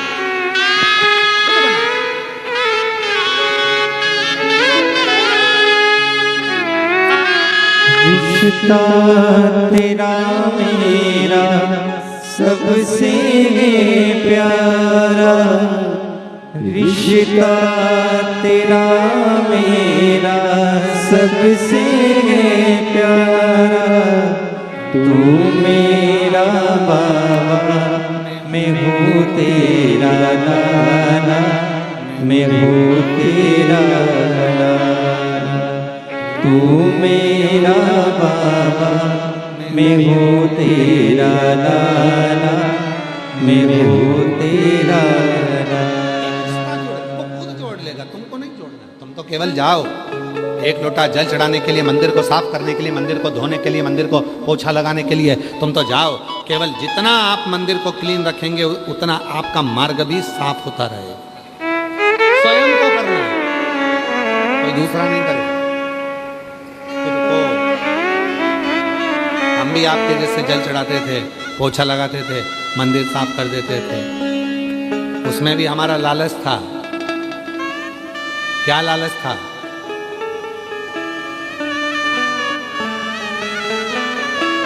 दोस्तों की पढ़ने की किताब लेकर आ जाते थे और मंदिर में थोड़ा प्रकाश था तो उसमें पढ़ लेते थे।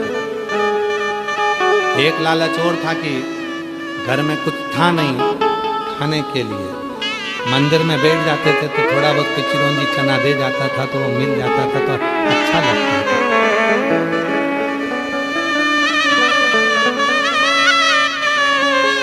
हमारे त्योहार की सबसे बड़ी मिठाई होती थी बतासा। आपके यहाँ क्या बोलते हैं उसको?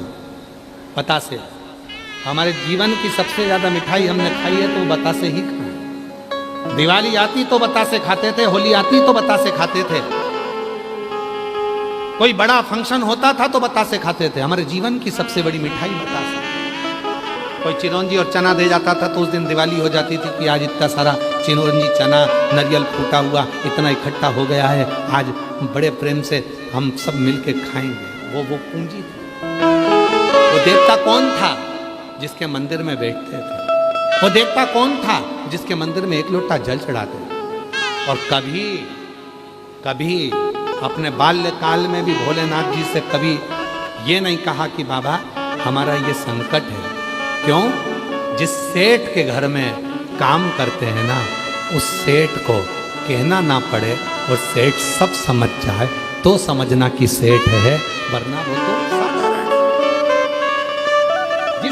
महादेव के मंदिर में हम झाड़ू लगा रहे हैं, पोछा लगा रहे हैं, भगवान शिव के मंदिर में एक लोटा जल चढ़ा रहे हैं, शंकर जी के मंदिर में जाकर बेलपत्र चढ़ा रहे हैं, शिव जी के मंदिर में झाड़ू पोछा कर रहे हैं, शिव जी के मंदिर में सफाई कर रहे हैं, शिव जी के मंदिर में रोज जा रही हो तुम, मत बोलो उससे। उसके मंदिर में केवल जाओ, प्रणाम करो, नमन करो, उसको नमन करो और फिर याद रखना तुम रोज रोज मंदिर जाओगी तो उसकी भी आदत पड़ जाएगी।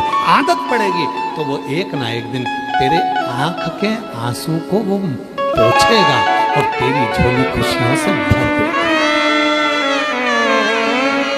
बाबा देव दिव्य महादेव की कथा करती है, शिव पुराण वर्णन करती है, शिव तत्व करती है। चंचुला देवी ने जल चढ़ाना प्रारंभ करा। एक दिन चंचुला देवी कुछ दिन तक जल चढ़ाते चढ़ाते जा रही थी और एक बार पांव घाट पर फिसल गया। चंचुला देवी के प्राण छूट, मर गए, प्राण छूट।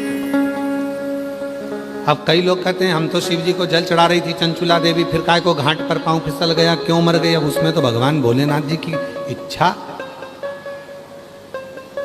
कई लोग कहते हैं वो तो अच्छा काम करने गए थे, बताओ उनके साथ ऐसा हो गया। भगवान ने उसके लिए कुछ अच्छा सोचा होगा। और क्या सोचा? गांव के लोग तो रो रहे थे कि चंचुला देवी बेचारी शिव जी को वो महाराज के कहने पर संत ने कहा था एक लोटा जल चढ़ाना, जल चढ़ाने में लग गई और एक उसका पांव घाट पर फिसल गया और चंचुला देवी के प्राण छूट गए। अरे भाई, चंचुला देवी के प्राण छूटे और चंचुला देवी कैलाश धाम पर पहुंची, माँ पार्वती जी की सहेली बन गई। पार्वती जी ने देखा चंचुला तू इतनी मौन क्यों? पहले तो भगवान चंचुला से पूछा तू आई कैसे, तो कहा सब कराया, मेरे पति को मुक्ति नहीं मिली, आखिरी में एक संत ने मुझे एक लोटा जल पकड़ाया, मैं मंदिर जाना प्रारंभ करी, घाट पर पांव फिसला, मैं मर गई, प्राण छूटे तो मैं कैलाश पर आ गई। कैलाश पर क्यों आई? क्योंकि मैं भगवान के लिए जल लेकर जा रही थी, भगवान का धाम था काशी और मेरे प्राण छूट गए, मैं कैलाश पर आ गई। क्या चाहती है? बस मेरी तो मुक्ति हो गई, मैं तो यहां आ गई, पर एक दुख है, मैं यहां पर आई हूं पर मैं विधवा हूं, बेधव्य हूं। मैं चाहती हूं मेरे पति प्रेत योनि से मुक्त हो और एक दिन मैं भी लाल चूना रोड़ कर लाल चुनरी ओढ़कर 16 श्रृंगार धारण कर कर मैं अपने पति के लोक को जाऊं। पार्वती जी ने कहा ये तो बड़ा मुश्किल है, विधवा होने के बाद सौभाग्यवती होना कितना कठिन है, पर विधि के विधान को अगर कोई पलट सकता है तो वो केवल एक है, वो मेरा देव अधिदेव महादेव है। शिव ने कृपा कर दी, कह दिया कह दो चंचुला को तुम रुका जी को बुलाया जाए, कथा करी जाए। चंचुला देवी कहती है कि मेरे पास तो कुछ है नहीं, तो मैं दूंगी क्या, कुछ नहीं, तू कथा सुन। जहां कथा होती है वहां जाकर बस बैठ जाना। तेरा पति प्रेत योनि में होगा, वो भी कथा में आएगा। तू जहां जाएगी वो पीछे पीछे आएगा। भले प्रेत है, भूत है, लोग कहते हैं इसको पित्तर लग गए, लोग कहते हैं इसे वास्तु दोष लग गया, लोग कहते हैं काल सर्प दोष लग गया। हम कहते हैं शिव पुराण में जाकर बैठ जाओ, तुम्हारा वास्तु दोष, तुम्हारा पितृ दोष, तुम्हारा सारे दोष तुम्हारे पीछे पीछे चलकर कथा में आएंगे। वो भी बैठेंगे जैसे चंचुला देवी का पति बैठा, कथा सुनी। शंकर पार्वती सर गोरा बन गए, जजमान बनकर कथा करे, श्रवण करे। और वहीं चंचुला देवी का पति भी आ गया। और हुआ क्या, शिव पुराण की कथा सुनते से ही चंचुला देवी का पति प्रेत योनि से मुक्त हो गया। सुंदर श्रावण का महीना, मंगलवार का दिन, चंचुला देवी अखंड सौभाग्यवती धारण कर कर भगवान शिव से कहती है, बाबा मुझे मेरे पति के लोक में जाना है। बाबा कहते हैं, चंचुला 16 श्रृंगार कर कर मेरी धर्म पत्नी गणगौर बनकर आई है। 16 संस्कार मैंने धारण करे, जो सनातन धर्म की नींव है। संसार में मंगला गौरी का व्रत जो 16 वस्तुओं का दान कर कर माताएं करती हैं, उसके जीवन में खुशियां ही आती हैं। ये मंगला गौरी सदा सुख प्रदान करती है। आज चंचुला मैं तुझे वर देता हूं, तो तेरे पति के लोक में अखंड सौभाग्यवती होकर रहेगी। शिव महापुराण का सबसे बड़ा सार है कि वो जितने लोग इसको श्रवण करते हैं, कर्म के फल के अनुसार भले उनके जीवन में कुछ भी हुआ हो, पर उनका एक जन्म नहीं होता, वो शिव की शरणागति ग्रहण कर लेते हैं। इससे